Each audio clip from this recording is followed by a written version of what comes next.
Okay, so I'm still really confused here, but maybe you can give me some Sure. some clarity. You are aware that in Russia, abortion was also legal under first wave feminism going into communism, right? What time period? Would you like the exact dates? Yeah. Yeah, so I think that this was roughly, hang on, let me pull it up. I got it in my notes here. USSR was the first country to make abortion fully legal, up to term, and paid for in state hospitals. Within 10 years of implementing that policy, they had 3 abortions for every 1 live birth, and they had to outlaw abortion again. Again, what time frame? I'm trying to pull the dates up here. Sure. Yeah. Hang on.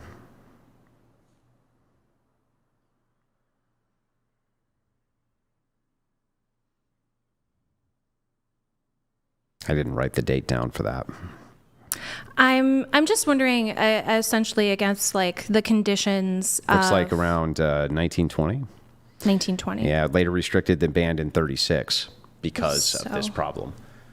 So it was 1920 through 36, right around roughly the same exact time as what other amendment was 1920? Do you know? Amendment in the United States, 1920. Yeah, the right to vote? Yeah. So I'm right sorry, are you saying that's correlated somehow? No. I just think it's interesting that the right to vote and feminism, because in the 20s it was roaring, and the same thing in Russia, but they had 3 abortions for every 1 live birth. They had outlawed. Literally had outlawed. They didn't I mean, that was a time where Russia was a pretty war-torn country, wasn't it? Because Stalin was overthrowing the monarch regime and the Bolsheviks. Yeah, they definitely needed to have human beings. They knew that, but that was the problem is that if you have 3 to 1 on the live births, you can't sustain the nation. So when they reintroduced it in 56, it looks like that's the time period that they re-legalized it, was in 56, had significant regulations on it to prevent that from happening. So hang on, so I'm just saying, the reason I bring this up is because you claim, well, descriptively, this isn't happening now. Okay, but descriptively, it was happening when it was allowed without laws against it. So I have actual evidence Right, so again, obviously this can be conditional outcomes depending on certain things. Do you think that the sooner you have an abortion, the better? I mean, I don't see how, from my specific worldview, from the secular worldview, because I always think abortion's wrong. Oh, okay. Yeah.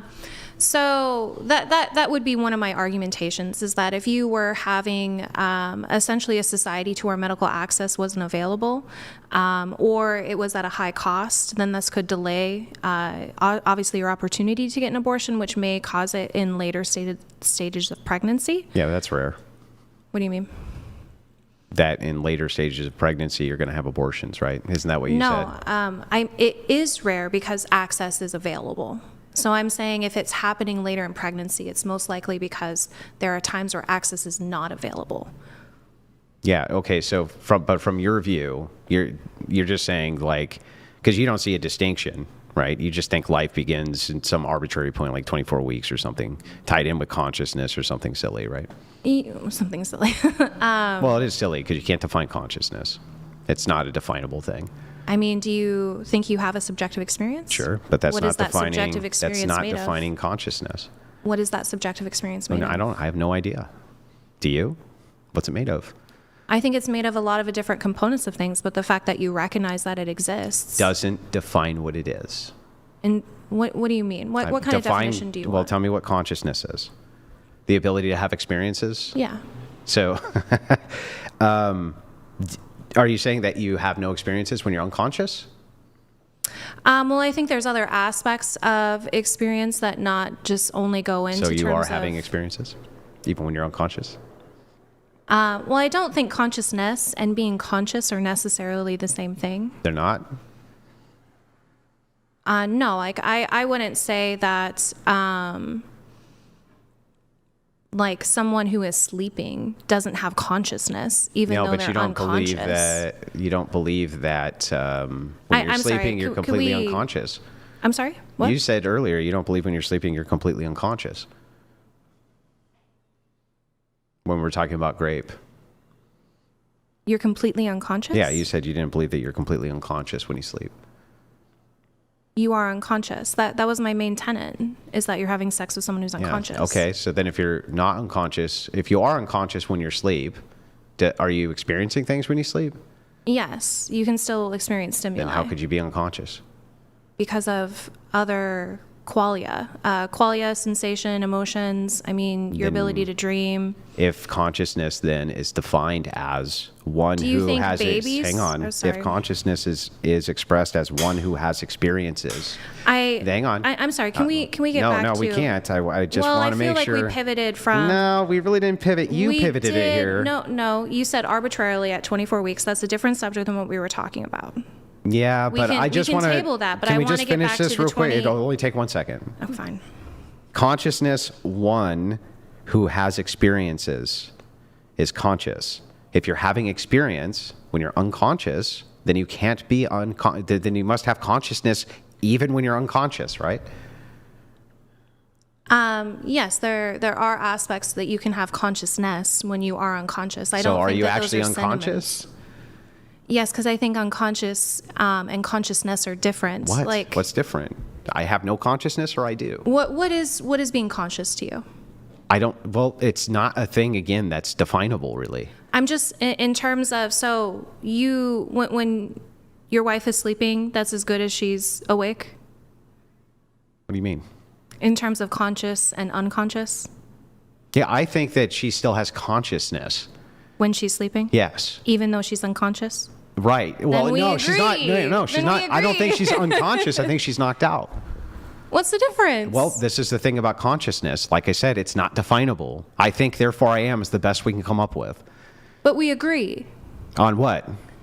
That when you're sleeping, you're still have consciousness. I agree with even that. Though you're not from your worldview, conscious. Yeah, from my worldview, that makes sense. From your worldview, that makes no sense. Why does that make sense from your worldview? Because you're the one who's making the determination as to when life begins. It's 24 weeks because of consciousness. What do we mean by life? Consciousness. What do you mean by life? I'm doing an internal critique. Then you can do your internal critique. It does, because we do, obviously there's different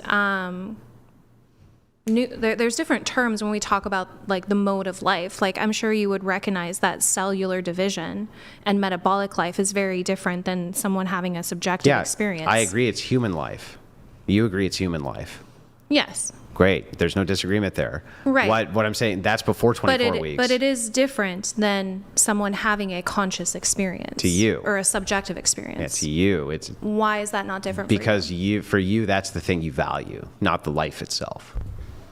Well, yeah, without a subjective experience, there's no society, right? Right, but the problem is that you can't demonstrate there's no subjective experience before 24 weeks. So that's one. And two, even if you could say there's no subjective experience before 24 weeks, consciousness itself is the one thing that human beings really don't understand very well. Okay. We just really don't understand it at all. So it's not easy to define. We don't know why we have it. It makes no real sense, right? It's a thing not well understood. So the reason I point out that it's arbitrary is because it's kind of impossible to prove that there's no subjective experience before 24 weeks in a fetus. It's just impossible to prove that. I agree. I guess it's in kind of I classify it as the same as puberty. Obviously there are certain metrics that you hit when you have reached puberty, but when does someone go through puberty or experience puberty, or how long does puberty take is going to be different. So sure, it's an depending arbitrary on metric. Yeah, I don't disagree. Yeah, so that was my whole point is okay. You came up with a 24-week arbitrary metric. I think in some instance, there are going to be some instances where yes, things are arbitrary. It's just you just have to draw a line somewhere. Okay.